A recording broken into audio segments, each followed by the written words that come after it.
성경 중 첫 번째 책 창세기입니다.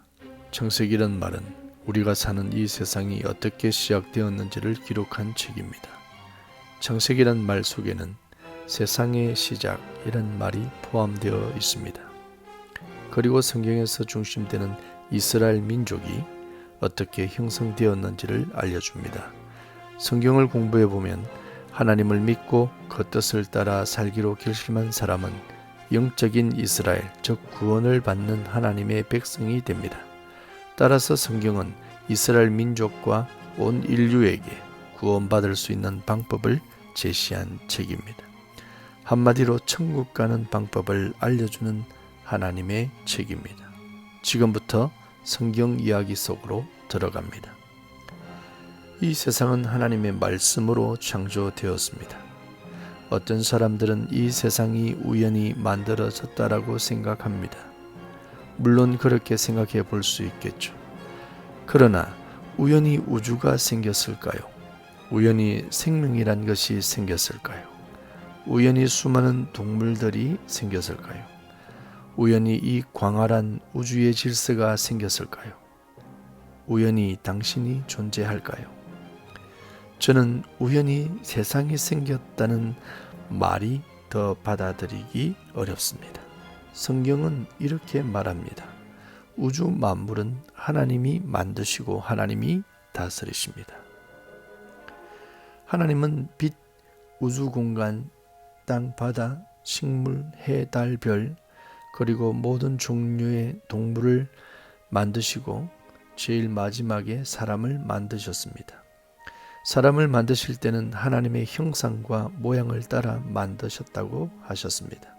그래서 사람은 영적이고 우리의 성품 속에도 하나님을 닮은 곳이 있습니다. 또 사람은 참 지혜롭고 창의적이며 헌신적인 사랑을 할 수도 있습니다. 그런데 문제가 생겼습니다. 바로 죄라는 것이 존재하기 때문입니다. 죄는 하나님이 만드신 것이 아닙니다. 원래 하나님은 사람에게 자유롭게 선택할 의지를 주셨지만 그 의지를 잘못 사용하고 잘못 선택하면 죄가 됩니다. 죄는 어디서부터 올까요? 바로 사탄입니다. 타락한 천사를 사탄이라 부르지요. 사탄은 하나님처럼 되고 싶고 하나님 자리에서 경배를 받고 싶은 영적인 존재입니다.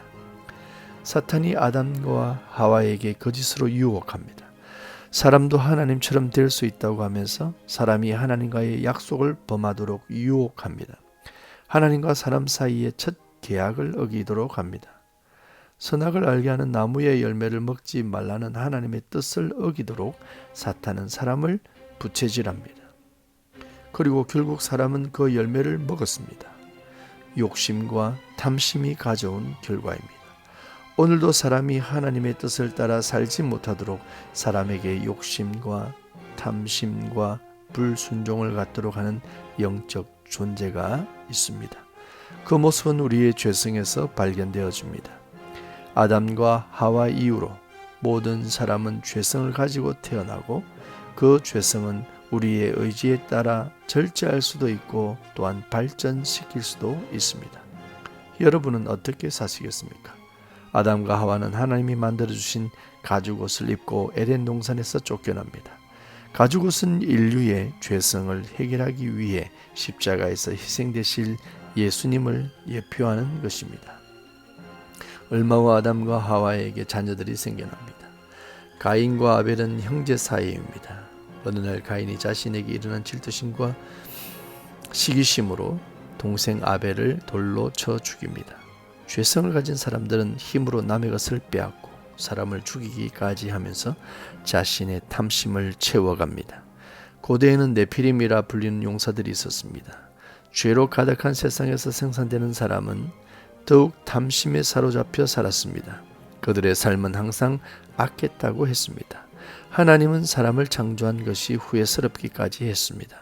결국 하나님은 인류에게 심판을 내리기로 하십니다. 하나님의 마음에 의롭게 여겨진 노아라는 사람에게 그의 가정과 동물들을 보호할 방주를 만들라고 합니다. 그리고는 40일 동안 대홍수로 세상을 심판합니다. 이 대홍수 심판 사건으로 노아의 가족 외의 모든 사람이 다 죽었습니다. 심판은 무서운 것입니다. 하나님의 속성은 사랑이지만 약속에 따라 심판도 하시는 공의로우신 분이십니다. 방주에서 나왔을 때 노아의 가족은 하나님에게 번제를 드립니다. 하나님의 은혜로 보호를 받았습니다. 대홍수에 방주에 들어간 사람과 동물이 살았듯이 오늘 우리도 방주 안으로 들어가야 합니다. 이 방주는 후에 생길 교회를 상징합니다. 이 세상의 험난한 풍파 속에서 살 수 있는 길은 오직 한 길, 예수님이 세우신 교회 속으로 들어가는 것입니다. 하나님의 말씀 속으로 들어가는 것입니다. 예수님에게로 들어가는 것입니다. 지금 여러분은 어디에 머물고 계십니까? 하나님은 노아 가족에게 다시는 물로서 심판하지 않겠다고 말씀하시며 그 약속으로 무지개를 보여줍니다. 물론 물심판이 아닌 다른 심판은 여전히 존재합니다. 무지개는 그 아름다운 색에서 보여주듯 천국을 상징합니다. 그리고 하나님이 사람을 반드시 구원하실 의지를 보여주며 이 세상의 구세주 메시아, 즉 예수님을 준비하시는 복선가도 같은 것입니다. 노아 가족을 통해 수많은 자손이 태어났습니다. 그리고 이 세상에 다시 사람들이 번성하게 되었습니다. 노아 대홍수 사건을 전해들은 사람들은 바벨탑을 쌓아 올려 하나님의 심판을 막아보겠다고 큰 소리를 칩니다. 하나님은 그 모든 사람들의 생각을 아시고 그들의 소통을 막고 온 세상으로 흩어지게 하십니다. 그들의 언어는 이때부터 다양하게 나타나게 됩니다. 노아의 후손 중에 아브라함이 있습니다. 하나님은 아브라함을 선택해서 한 나라를 만드실 계획을 세우십니다. 자녀도 없고 나이 많은 부부가 한 가정도 만들기 어려울 텐데 과연 한 나라가 될까요? 어느 날 하나님은 아브라함에게 고향을 떠나 내가 지시하는 땅으로 가라고 하십니다. 고향을 떠나는 것은 두려운 일입니다. 그 당시 타향살이는 곧 전쟁이며 죽음입니다. 아브라함 나이가 이미 75세입니다. 새로운 곳으로 떠날 이유가 전혀 없습니다. 그러나 하나님의 말씀이기에 아브라함은 하나님의 말씀을 따라 하나님이 지시하는 곳으로 향하기로 결심합니다. 아브라함은 하나님의 말씀에 묵묵히 순종합니다. 아브라함의 가족과 특별히 조카 롯이 함께 동행합니다. 많은 시간이 지난 후 아브라함과 조카 롯은 각자 서로 다른 길을 갑니다. 그들의 일꾼들이 자주 서로 다투기 때문이었습니다. 결국 사람의 욕심과 탐심은 분열을 가져오고 서로 다른 문화와 때론 다른 믿음에 직면하게 됩니다. 아브라함은 조카에게 갈 곳을 먼저 선택하라고 합니다. 아브라함의 선택이 번영을 이루는 것이 아니라 아브라함을 선택한 하나님이 자신을 번영케 하심을 아브라함은 믿고 있었습니다. 아브라함의 부인의 이름은 사라입니다. 사라는 자신이 아이를 갖지 못하자 자신의 몸종 하갈과 아브라함을 통해 자손을 보려 했습니다. 하나님의 계획과 관계없이 말입니다. 사람은 사라처럼 항상 자기 멋대로 살고 싶어 합니다. 아브라함도 결국 큰 실수를 합니다. 하갈을 통해 이스마엘을 얻게 됩니다.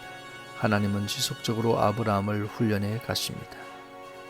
하나님은 천사들을 보내어 아브라함과 사라 사이에 하나님이 주시는 아들이 생길 것이라 예언을 합니다.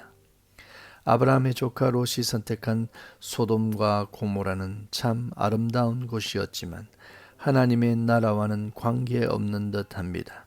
사람의 눈에 아름다워도 그것이 우리의 영혼을 죽이는 것이라면 멀리해야 합니다. 소돔과 고모라는 온갖 죄로 가득 찬 곳이라 하나님의 심판을 피할 수 없었습니다. 하늘에서 불이 내려와 멸망했습니다. 물이 아닌 불이 심판의 도구가 되었습니다. 하나님은 죄와 벌의 상관관계를 인류의 역사를 통해 우리에게 지속적으로 보여주고 있습니다. 하나님의 최후 심판은 얼마나 끔찍할까요? 아브라함이 100세가 될 때 사라는 과학적으로는 절대로 아이를 가질 수 없는 몸 상태였지만 아이를 가집니다. 기적이죠. 그 아들의 이름은 이삭입니다. 하나님의 계획 속에 태어난 아들입니다.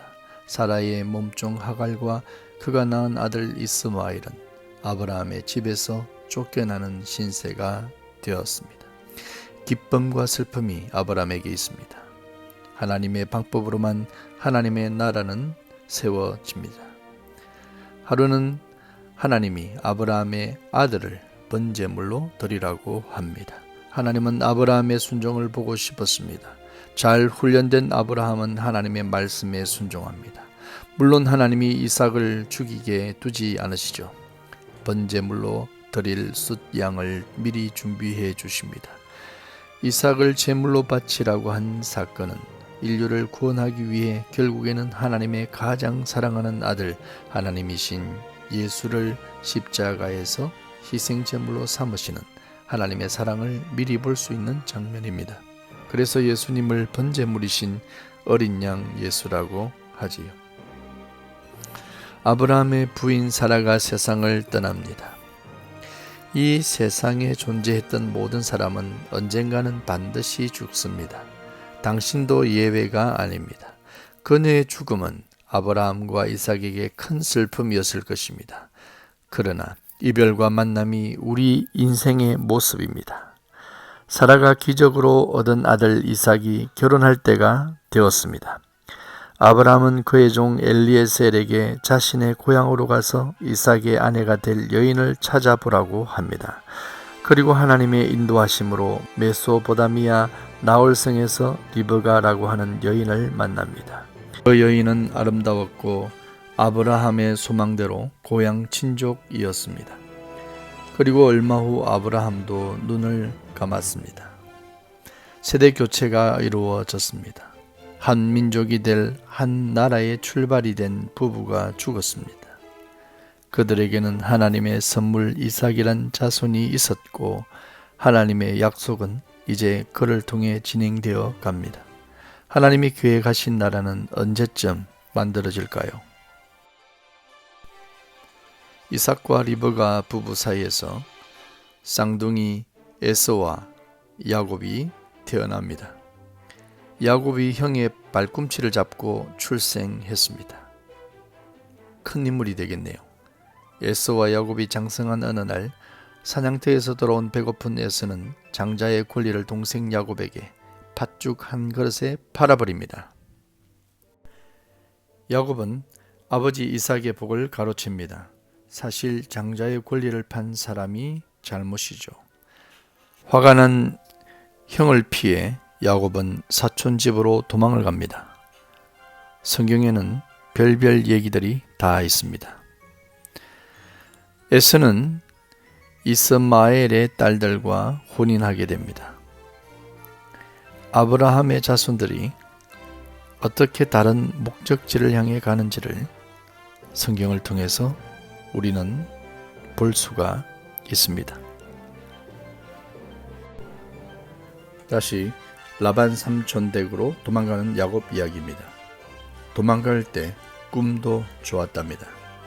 땅에서부터 하늘 끝까지 사다리가 길게 서 있는데 그곳에 천사들이 왕래하는 꿈이었습니다. 하나님이 꿈에 나타났습니다. 그리고는 네가 누운 땅을 너와 내 자손에게 주겠다라고 하시고 모든 세계 사람들이 야곱의 자손 때문에 복을 받을 것이라 얘기했습니다.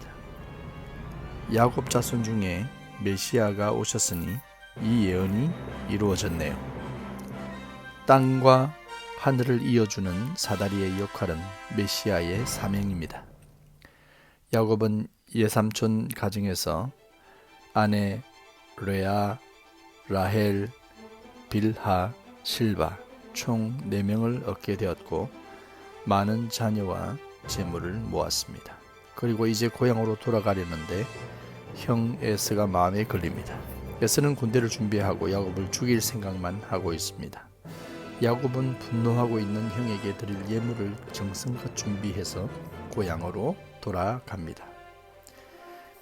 야곱의 부인 라헬은 이삿짐에 아버지의 수호신 드라빔을 숨겼네요. 야곱 집안도 문제가 많습니다. 그러니 구원이 하나님에게 있는 것입니다. 야복강에 도착하자 이번에는 야곱이 어떤 사람과 씨름을 합니다. 야곱은 지칠 줄 모르고 오히려 이기려 합니다. 그 야곱의 상대는 누구였을까요? 사실은 하나님이었습니다. 복을 반드시 받으리라고 결심한 야곱에게 하나님은 새 이름을 주십니다. 그 이름이 바로 이스라엘입니다. 이스라엘은 이때부터 존재하게 되었습니다. 그 싸움의 장소가 브니엘입니다. 야곱과 에서는 오랜만에 만났습니다. 야곱의 진심이 담긴 예물을 받고 마음이 녹았는지 서로 뜨거운 포옹을 합니다. 그리고 야곱 집안은 세겜 지역에 정착하게 됩니다.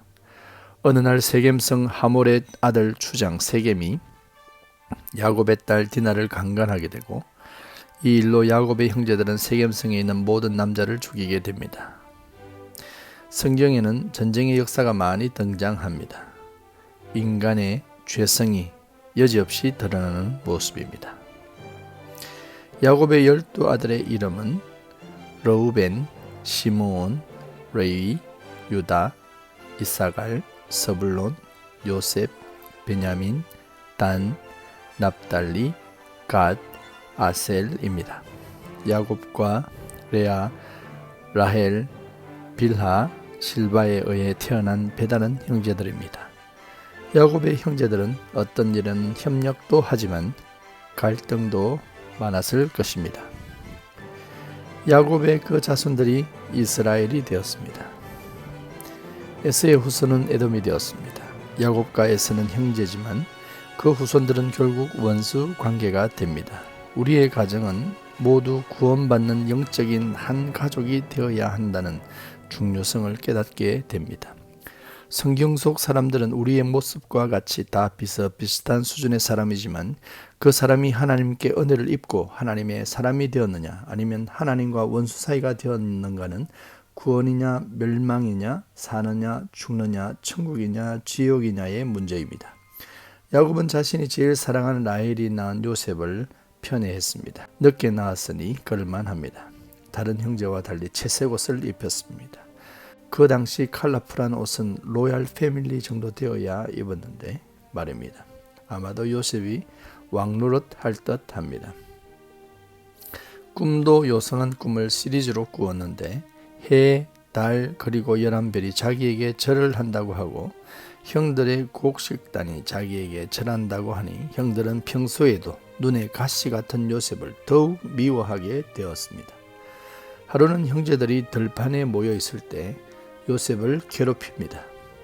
형들이 동생을 학대하여 우물에 던져버립니다. 그리고는 결국엔 이스마엘 사람들에게 팔아버립니다. 요셉은 노예가 되어 애굽으로 팔려갑니다. 이런 모습으로 아브람 자손이 하나님 나라를 이루겠습니까? 야곱의 아들 유다는 자신의 며느리 다말과의 관계에서 아이를 낳습니다. 이게 뭡니까? 그와 달리 팔려간 요셉은 하나님 앞에서도 탐심을 억제하며 거룩한 삶을 살아갑니다. 요셉은 애굽 장군 보디발의 집에서 일하게 됩니다. 계속되는 보디발 아내의 유혹을 물리치다 미움을 받게 된 요셉은 누명을 쓰고 감옥에 갇히는 신세가 됩니다. 갈수록 태산입니다.